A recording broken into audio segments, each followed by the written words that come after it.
Quando surgiu pela primeira vez em meu radar, Warren Buffett foi muito claro em seus pensamentos, ao contrário de mim. Se alguém me dissesse que detinha todo o Bitcoin do mundo e oferecesse por $25, eu recusaria, pois não saberia o que fazer com isso. Seu parceiro de longa data, Charlie Munger, parece ser um grande entusiasta do Bitcoin. No entanto, tenho uma perspectiva diferente em minha vida. Tento evitar coisas que são estúpidas, prejudiciais e me fazem parecer mal em comparação com os outros. A moeda Bitcoin abrange todos esses aspectos, sobre os quais começaram a falar no início de 2018. Desde então, o Bitcoin aumentou 400%, enquanto a Berkshire Hathaway, a empresa de investimento, subiu 75%. Como pode o Bitcoin ser tão ruim se está se saindo tão bem? E por que esses dois, considerados o epítome da sabedoria financeira, desprezam o Bitcoin? Eles poderiam estar errados? Passei o último mês tentando responder a esta pergunta e não esperava encontrar o que encontrei. O Bitcoin é a principal propriedade da raça humana. Não há propriedade inventada na história da humanidade melhor do que o Bitcoin. Não há valor intrínseco neste ativo. Se você possui o ativo superior, está subindo para sempre. Agora está no processo de ir para zero, exceto o Bitcoin, que provavelmente permanecerá. Acredito que 2025 será um ano espetacular, com o Bitcoin atingindo $300 mil.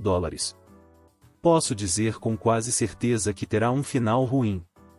Prevejo que crescerá de pouco mais de $1 trilhão hoje para $25 trilhões em 2030.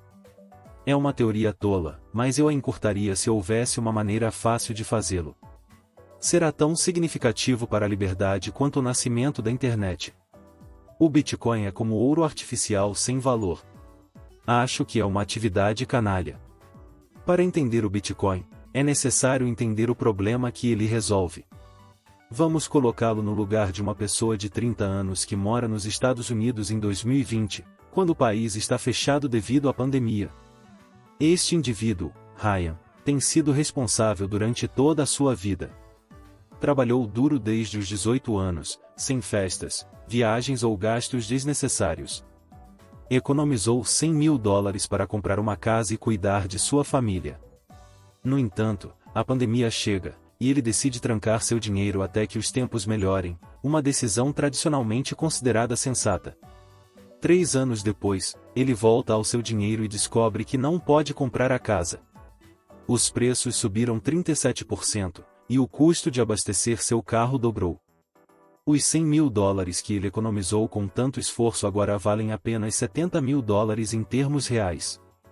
Isso é o que ele ganhou trabalhando duro, economizando e sem arriscar em jogos de azar ou especulações.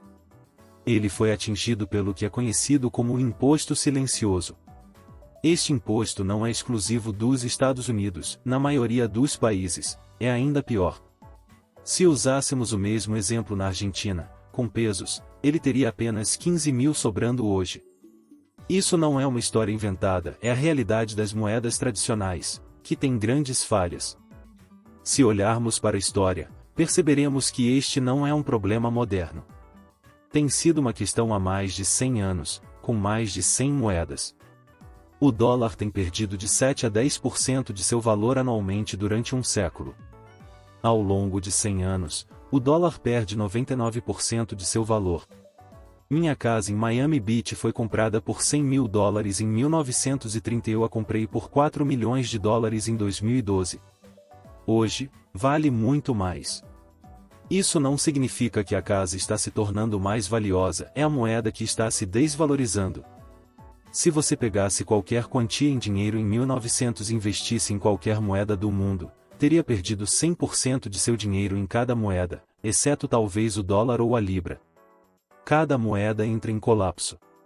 O vencedor de todas as guerras do século XX foram os Estados Unidos, e consequentemente, a moeda vencedora perde 99,5% de seu valor. O problema é segurar a moeda errada. Todas as moedas são a moeda errada, é apenas uma questão de quão gravemente você será afetado. A razão é que todas elas têm uma coisa em comum, são controladas por um poder intrínseco que dilui silenciosamente a moeda das pessoas. Mas e se eu lhe dissesse que há uma nova moeda, que a ideia de moeda não é fundamentalmente uma boa? Sou um pescador. Se você é um lenhador e eu sou pescador, eu tenho algumas sobras. Então, eu te dou um pouco de peixe, e em troca, você me dá alguns troncos pendurados. Eu não preciso de nenhum registro, use esse pedaço de papel para armazenar o valor, para que você possa usá-lo em algo que você precisa. Esse pedaço de papel é o que chamamos de moeda ou uma reserva de valor. O problema não vem com o conceito de moeda, mas com as pessoas que controlam essa moeda. Essa instituição é conhecida como o Banco Central ou nos Estados Unidos, a Reserva Federal. Como seu tio que não consegue se livrar dos hábitos de jogo, o Banco Central tem o péssimo hábito de imprimir muito dinheiro. A Reserva Federal acaba de imprimir 300 bilhões de dólares em uma semana, elevando o total para 800 bilhões de dólares. O governo está imprimindo mais dinheiro do que possui, resultando em quantidades surpreendentes de inflação monetária que vão durar anos. O problema com a impressão excessiva de dinheiro é que desvaloriza o dinheiro existente no sistema. O dinheiro de todos, economizado no banco, é efetivamente desvalorizado pela quantidade impressa. Isso prejudica tanto os poupadores quanto os não poupadores. Bitcoin, inventado por uma pessoa conhecida como Satoshi Nakamoto em janeiro de 2009, é uma moeda online projetada para resolver os problemas das moedas modernas. Diferentemente das moedas controladas por bancos centrais, o Bitcoin não é controlado por ninguém e opera de forma descentralizada através de milhões de computadores. Com um suprimento máximo de 21 milhões de moedas, o Bitcoin não pode ser inflacionado, proporcionando estabilidade. No entanto, os críticos, como Warren Buffett, não aprovam o Bitcoin. Buffett, conhecido por seu investimento prudente em ações, evita ativos que não produzem muito e considera a especulação arriscada. O parceiro de Buffett, Charlie Munger, também expressa preocupações, argumentando que o Bitcoin é usado por criminosos e apresenta problemas ambientais significativos devido ao consumo de energia. Apesar de suas falhas, o Bitcoin atrai muitos defensores que valorizam sua independência e potencial para se tornar uma reserva de valor alternativa. A batalha entre aqueles que veem oportunidades e benefícios em um novo sistema financeiro e aqueles que temem seus riscos está em andamento. O Bitcoin pode ser a solução para os problemas das moedas tradicionais ou pode se tornar uma moeda que prejudica aqueles que pretende ajudar.